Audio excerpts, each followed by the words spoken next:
एक दिन राहुल और समीर कॉलेज के बाहर बैठकर बातें कर रहे थे। राहुल, जो कि एक नंबर का फेंकू लड़का था, समीर से कहता है, समीर, तुझे पता है मैं आजकल फेसबुक पर लड़कियों से दोस्ती कर रहा हूँ। बहुत ही मजा आ रहा है। बहुत ही सुंदर सुंदर लड़कियां अब मेरी दोस्त है। यार, मुझे तो इन बातों में कोई रुचि है नहीं। मैं तो अपनी पढ़ाई को लेकर ही परेशान हूँ। कोर्स कितना मुश्किल हो गया है। ना जाने तू कहाँ से समय निकाल लेता है इन फालतू की बकवास बातों के लिए। समीर की बात सुनकर राहुल फिर से हंसने लगता है और बोलता है,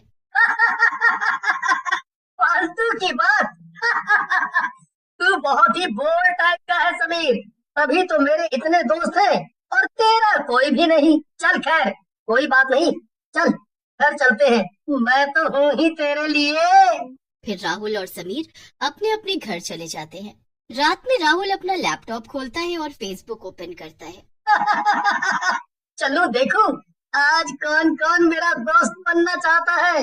वैसे भी मैं इतना स्मार्ट हूँ, मेरा दोस्त तो कोई भी बनना ही चाहेगा। राहुल जैसे ही फेसबुक खोलता है, उस पर कई सारी फ्रेंड रिक्वेस्ट आई होती हैं। राहुल एक एक करके उन्हें चेक करने लगता है। तभी उसकी नजर एक लड़की की फ्रेंड रिक्वेस्ट पर पड़ती है। राहुल लड़की की फोटो देखकर हैरान रह जाता है। अरे वाह, कितनी सुंदर लड़की है। बिल्कुल स्वर्ग की अप्सरा लग रही है। इतनी सुंदर लड़की तो पूरे कॉलेज में नहीं होगी। इसे तो अपना दोस्त बनाना ही पड़ेगा। राहुल लड़की की फ्रेंड रिक्वेस्ट स्वीकार कर लेता है। तभी लड़की का एक मैसेज आता है। लड़की राहुल को मिलने के लिए बुलाती है।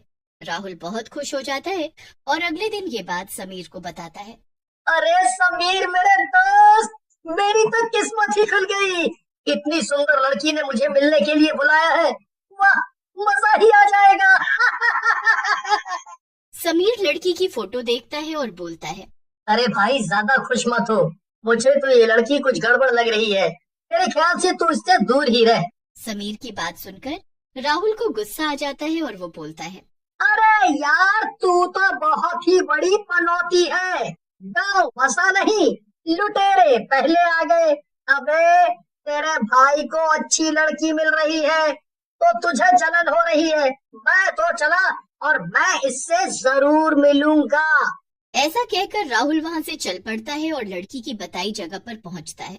लड़की ने उसे एक कब्रिस्तान के पास बुलाया था। यार, ये तो बहुत डरावनी जगह है। लड़की ने मुझे इस जगह पर क्यों बुलाया है? राहुल काफी देर तक उसका इंतजार करता है, लेकिन वहां कोई भी नहीं आता। लगता है समीर सही कह रहा था। ये कोई है जो मेरे साथ मजाक कर रहा है। तभी राहुल का फोन बजता है और उस तरफ से एक लड़की की मीठी सी आवाज आती है, जिसे सुनकर राहुल गुस्से में बोलता है, कहाँ हो तुम रूपाली? मैं तुम्हारा कब से इंतजार कर रहा हूँ। पता है, तुम्हारे चक्कर में मैं अपने सबसे प्यारे दोस्त से लड़कर आया हूँ। बड़े ही बेसब्रे हो रहे हो राहुल। अरे आज मैं कहीं फंस गई थी। तुम चले जाओ, हम कल इसी जगह पर मिलेंगे। फिर रूपाली के कहने पर राहुल वहां से चला जाता है। जैसे ही राहुल वहां से जाता है, रूपाली वहां आ जाती है। मजा आएगा, ये लड़का फंस रहा है मेरे जाल में। मजा आएगा। रूपाली हंसते हंसते एक चुड़ैल में बदल जाती है। अगली सुबह राहुल समीर से मिलता है और उसे पूरी बात बताता है, जिसे सुनकर राहुल समीर से कहता है, राहुल, तुम अगर बुरा ना मानो तो मेरी बात मानो। मुझे इस लड़की पर शक हो रहा है।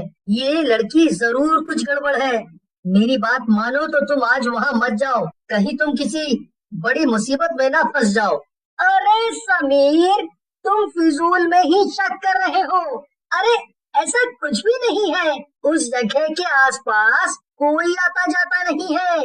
इसलिए ही रूपाली ने मुझे वहाँ बुलाया है। फिर राहुल वहां से घर चला जाता है और रूपाली से मिलने के लिए तैयार होने लगता है। तभी राहुल के पिताजी बलवंत सिंह वहां आते हैं और बोलते हैं, अरे राहुल, तुम कहाँ जा रहे हो इतना तैयार होकर? पिताजी, वो हम दोस्तों ने मिलकर घूमने का प्लान बनाया है और शहर के बाहर वाले कब्रिस्तान के पास मिलेंगे।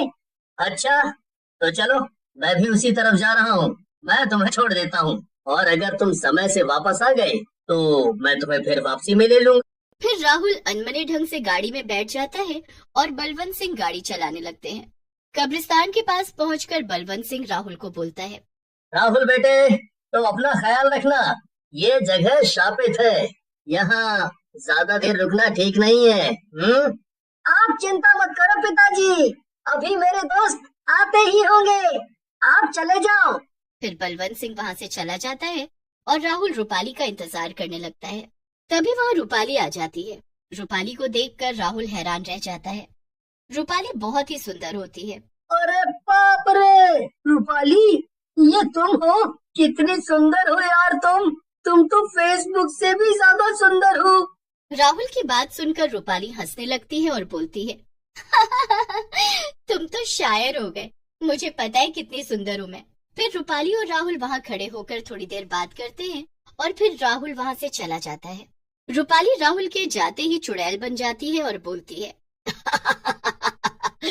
ये लड़का मेरे लिए खूब सारे शिकार लाएगा, मजा आएगा। अभी से मारकर कोई फायदा नहीं है। चुड़ैल रूप बदलकर रोड के किनारे खड़ी हो जाती है। तभी वहाँ बलवंत सिंह आता है और इतनी सुंदर लड़की को देखकर उसका मनचलापन जाग जाता है। अरे वाह, कितनी सुंदर लड़की है, इसे तो लिफ्ट जरूर देनी चाहिए। चलो, इसके पास गाड़ी रोकता हूँ। बलवंत सिंह लड़की के पास गाड़ी रोक देता है। लड़की मुस्कुराते हुए गाड़ी के पास आती है और बोलती है, अरे आप तो बहुत ही हैंडसम एंड स्मार्ट लग रहे हो, क्या आप मुझे लिफ्ट दोगे? मेरी जुड़वा बहन अगले चौक पर मेरा इंतजार कर रही है। बलवंत सिंह मुस्कुराते हुए कार का दरवाजा खोल देता है, लेकिन तभी उसकी नजर लड़की के पैरों पर पड़ती है। लड़की के पैर उल्टे होते हैं। बलवंत घबरा जाता है और दरवाजा बंद करके गाड़ी भगा देता है। ओए बलवंता, गाड़ी भगा ले, ये तो चुड़ैल है, नहीं तो आज तू तो गया। बलवंत सिंह गाड़ी के शीशे में से देखता है। लड़की वापस चुड़ैल बन जाती है। बच गया, लेकिन कब तक बचेंगे ये इंसान? मैं अब इन सबको मार कर खाऊंगी। बलवंत घर पहुंचकर अपनी पत्नी और राहुल को चुड़ैल के बारे में बताता है, जिसे सुनकर उसकी पत्नी सीमा बोलती है, चलो जी, अच्छा हुआ आप बचकर आ गए, नहीं तो कल मटके में मिलते और गंगा में तुम्हारी अस्थियां बहानी पड़ती। लेकिन वहाँ बैठे राहुल को उन दोनों की बातों में कोई दिलचस्पी नहीं थी। वो तो रूपाली के बारे में सोचने लगता है। मेरी रूपाली भी तो वही मुझसे मिलने के लिए आई थी, कहीं उस चुड़ैल ने उसके साथ कुछ गलत ना किया हो। मुझे जाकर देखना चाहिए। राहुल घर से तैयार होकर निकलने लगता है।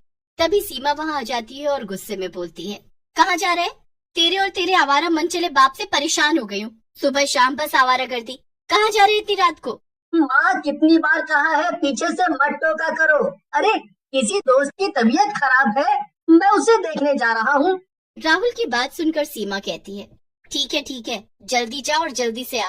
और हाँ, तेरे दोस्त समीर को भी साथ में ले ले, इतनी रात को अकेले जाने का माहौल नहीं है, उसे भी साथ ले ले। फिर राहुल समीर के साथ कब्रिस्तान की ओर जाता है। समीर और राहुल कब्रिस्तान के पास पहुंच जाते हैं। वहाँ राहुल को रूपाली दिखती है। राहुल समीर से बोलता है, देखा समीर, वो रही रूपाली। चलो, भगवान का शुक्र है वो ठीक है। राहुल की बात सुनकर समीर गुस्से से लाल हो जाता है और बोलता है, अरे अकल के अंधे, वो रूपाली कोई और नहीं चुड़ैल है, उसके पैर देख। जैसे ही समीर ये बात बोलता है, रूपाली चुड़ैल बन जाती है और बोलती है, सही पहचाना मुझे तूने समीर, लेकिन तू और तेरा भोला भाला दोस्त अब यहाँ से कहीं नहीं जा सकते। तुम्हारी मौत पक्की है और मैं तुम्हारा मांस खाऊंगी। लेकिन तभी समीर अपने पास से भगवान भोले बाबा की रुद्राक्ष की माला निकालता है और चुड़ैल के ऊपर डाल देता है और बोलता है, चुड़ैल, मुझे पहले से ही शक था, इसीलिए मैं पूरी तैयारी से आया था। अब तेरी मौत पक्की है। थोड़ी ही देर में चुड़ैल पूरी तरह जलकर भस्म हो जाती है और राहुल समीर से कहता है, तू मेरा सच्चा दोस्त है, अगर तू नहीं होता तो मैं आज जिंदा नहीं होता।